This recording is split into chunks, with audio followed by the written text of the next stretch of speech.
Previously on AI Paternity Court, Daniel grew up believing his father died before he was born. At 24, he discovered there was no death record, no grave, no evidence that the man his mother called Robert ever existed.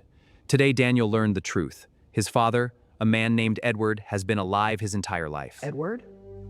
Edward offered Margaret money when she told him she was pregnant and asked her never to contact him again. And she never did.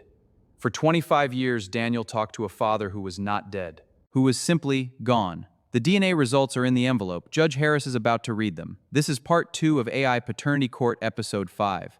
The truth is about to come home. The Paternity Court content, characters, and storylines presented in this video are entirely fictional and generated using artificial intelligence. Any resemblance to real persons living or deceased.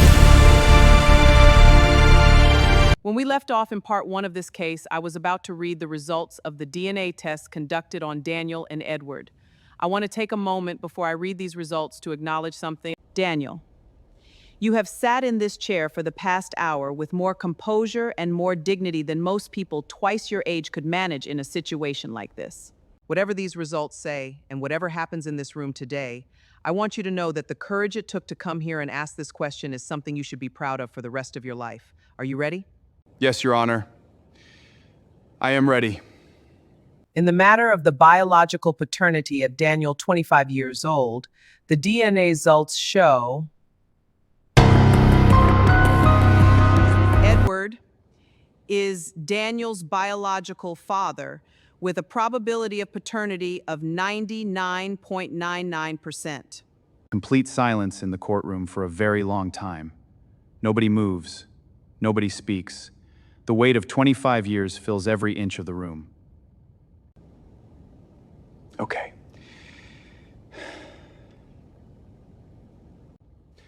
Daniel, I just need a moment, please.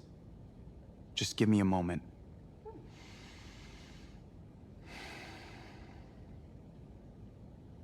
Baby.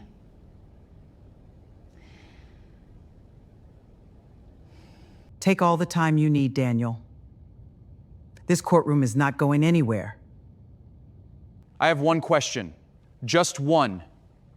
And I need an honest answer. Did you ever think about me?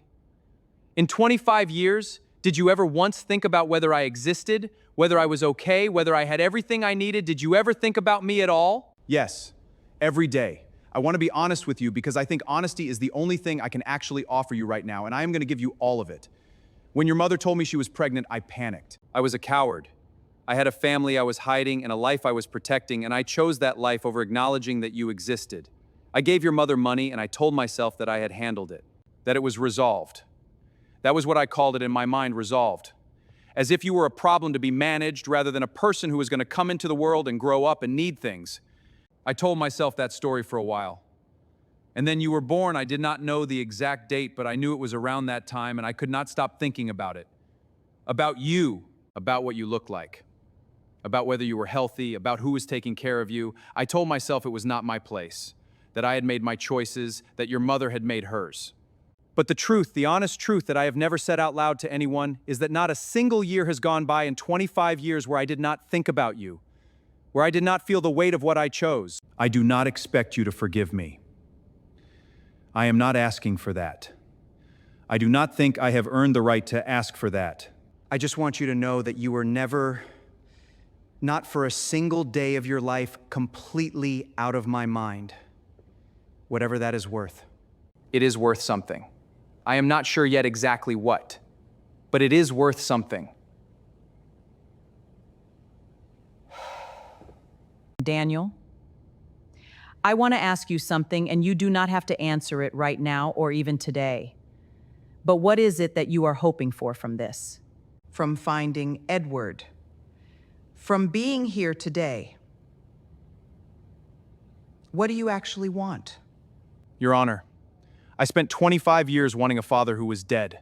I built a whole picture of him in my mind, who he was, what he was like, what he would have said to me. I invented him out of nothing because I had nothing else to work with. And now I am sitting here and there is an actual person, a real person with a real face and a real voice, and I do not know him at all. He is a complete stranger to me. But he is also, and I am still getting used to this, he is also the reason I exist. He is where I come from. and I have spent my whole life not knowing where I come from. So what do I want? I think I want the chance to find out who he actually is. Not the story, not the version I invented, the real person. I want to know if there is anything in him that I recognize in myself. I want to know if we like the same things or laugh at the same things or think about things the same way. I am not asking for a father. I understand that is too much to ask for at 25 from a man who is a stranger, but I am asking if there is space for me somewhere in his life. Even a small space, even just enough space for a conversation sometimes, I would take that. I would take that and be grateful for it. There is more than a small space. I want you to know that. If you are willing to give me the chance, however long it takes and however slow you need to go, I want to know you properly. I want to hear about your life. I want to understand who you became without me. And I want, if you will let me, to be someone who shows up for you going forward, not to replace what you missed. Because I cannot do that. Nobody can do that.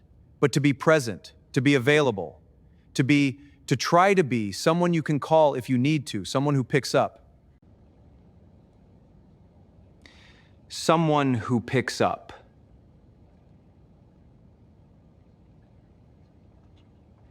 Every time.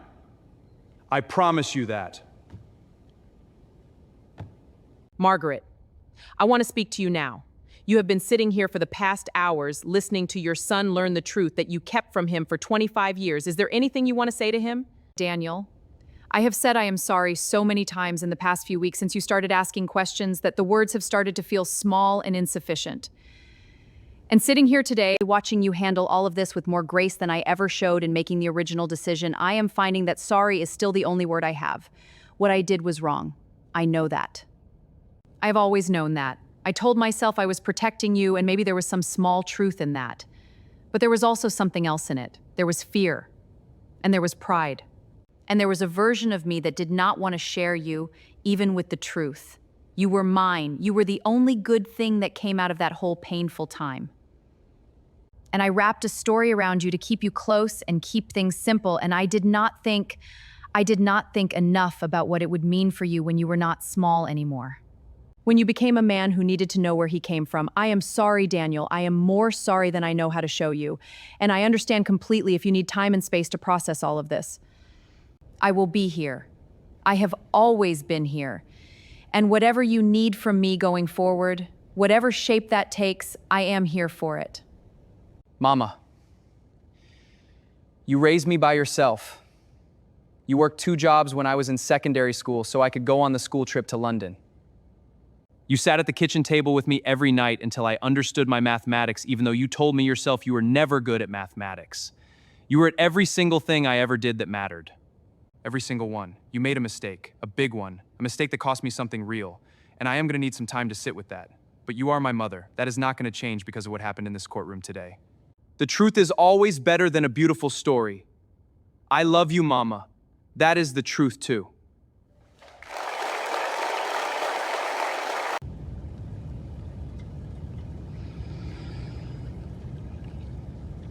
A mother trying to protect her child, a man trying to outrun his conscience, a young person trying to understand where they come from. There is nothing unusual about any of those things. They happen in families all over the world every single day. What is unusual, what is genuinely and remarkably unusual is what happened in this room today. A young man asked a hard question and refused to let it go. A mother found the courage to stop running from an answer she had been avoiding for 25 years. And a man who had every reason and every opportunity to stay away walked through that door and sat in that chair and told the truth. None of those things were easy. All of them were right. Daniel, you came here today looking for where you come from. I hope you leave today understanding something important. You come from a woman who loved you enough to build a whole world to protect you, even when that world was built on something fragile. You come from a man who made terrible choices and then spent 25 years being haunted by them and then walked into a courtroom at 61 years old because he knew it was time. And you come from yourself, from your own character and your own determination and your own capacity for grace under circumstances that would have broken a great many people. That is where you come from, Daniel. All of it, the beautiful parts and the complicated parts together. And from where I am sitting, you have turned out remarkably well. Court is adjourned.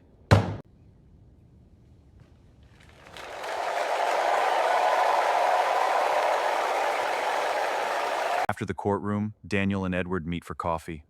It's awkward at first. Daniel even pretends to like black coffee, but slowly, something real begins. Black coffee is fine. You sure? It's good. They keep meeting. Conversations get easier. It's getting easier to talk. Yes, it is. They notice the small things, like the fact that Daniel has his father's hands. I know, and I'm learning to accept it. Edward's wife knows too, and while it's complicated, the door isn't closed. Old lies are replaced with new truths. Not perfect, not finished, but they're trying, and sometimes that's enough.